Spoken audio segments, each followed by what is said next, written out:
up in a penthouse. Cut off from the world. Wonderful. Yeah.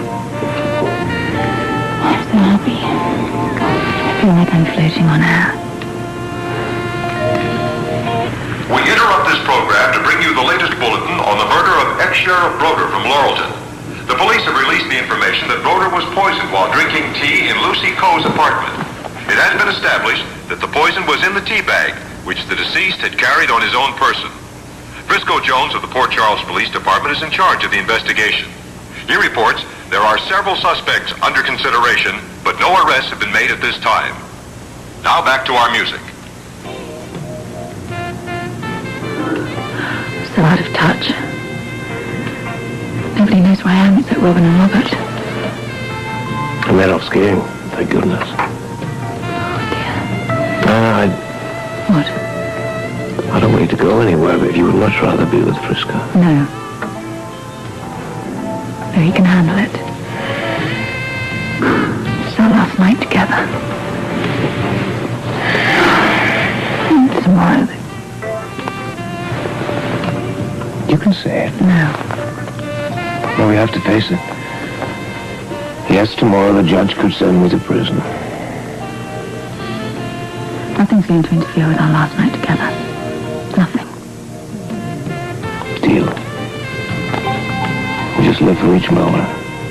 We won't look beyond. Okay. Yeah.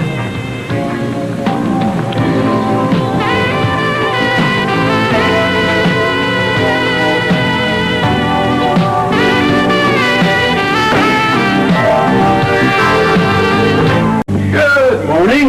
Never let it be said that the Hotel Donnelly isn't at a full-service operation. Coffee's pretty good, too. Good. Can I help you with this? Yeah, sure. Boss, she's having breakfast without me. Should you go over the house to welcome Robert and Robin home? Yeah, but I don't think it's going to be a very happy reunion. What do you mean by that?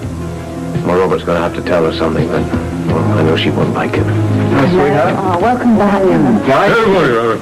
How's about some coffee? I've just put on a fresh pot. None for me, thank you. Yeah, I'd love a cup. In the kitchen. It's on a tray. You Oh, there you go. She can't still be asleep. No, no. I'm going to go see her. I promise. Anna, she's not here, love. I've sent her out with Eric to have some breakfast. I wanted us to have a private moment together. What do you want to talk about? Something which isn't going to make you too happy. Something you need to know before Duke's sentencing today. Something he didn't want to tell you.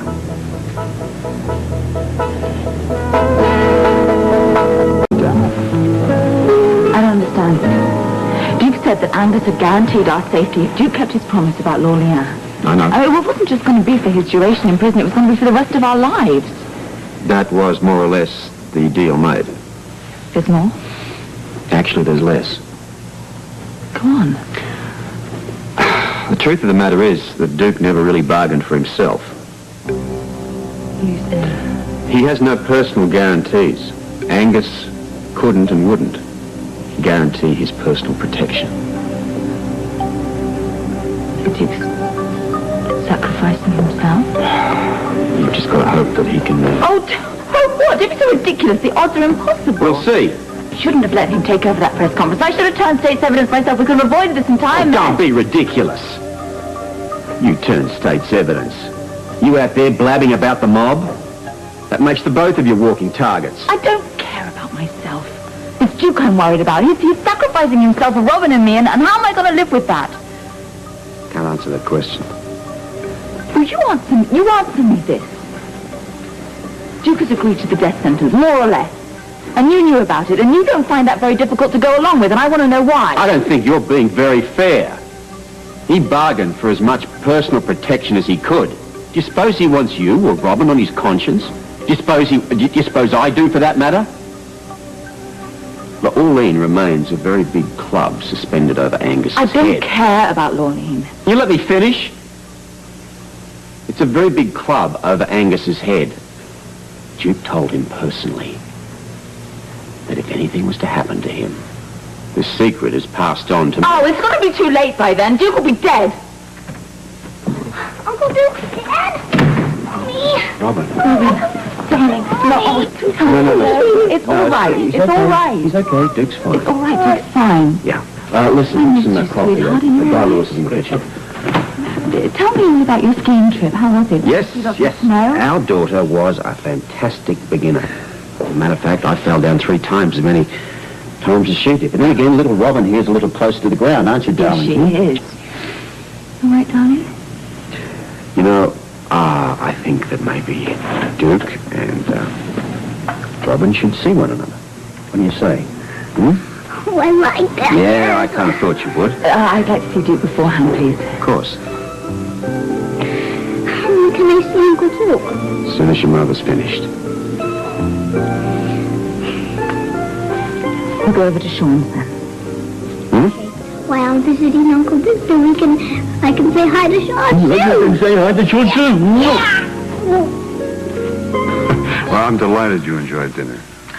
Well, it wasn't necessarily the food. It was the company that was so delicious. What do you say we have an encore and do it again sometime, like maybe tonight? Tomorrow? Tiffany, I'd really like to say yes, but unfortunately, I can't make any definite plans. Why? Are you going out of town again? No.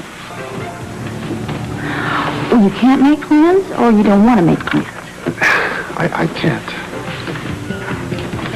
Well, I guess I'll just have to take that on faith, won't I? I guess you will. Look, I'm sorry I've been a bit flaky lately. Oh, no, I don't think flaky's quite the word, John. I think eel is a better word. I do apologize, though. Is that the best you can do? As a matter of fact, I was thinking of trying to get you an exclusive story during Duke's sentencing. I could talk to Robert about it. Fabulous. Go for it.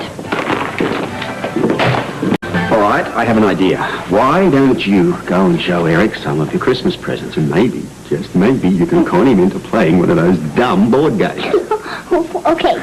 Okay? Come on, Eric. All right, and listen, don't forget to unpack all those souvenirs you bought your mother and Duke. Okay. Okay, off you go.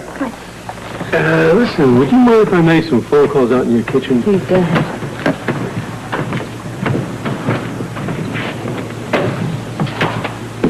Anna. Okay, looks like I'm in for the silent treatment. Look, I'm doing everything I can to ensure Duke's safety. Yeah, sure. Extra police guards, great. Well, I think I can do a little bit better than that. I have a meeting scheduled along with Jake and the judge before sentencing. Jake's going to plea bargain, and I will fill him in as much as I can without playing the Orlean factor and try to ensure Duke's safety. You have absolutely no guarantee that the judge is going to cooperate. None at all. I'm basing my optimism on the judge's past performance, and you should too. He went along with me once before, and I think he'll do it again.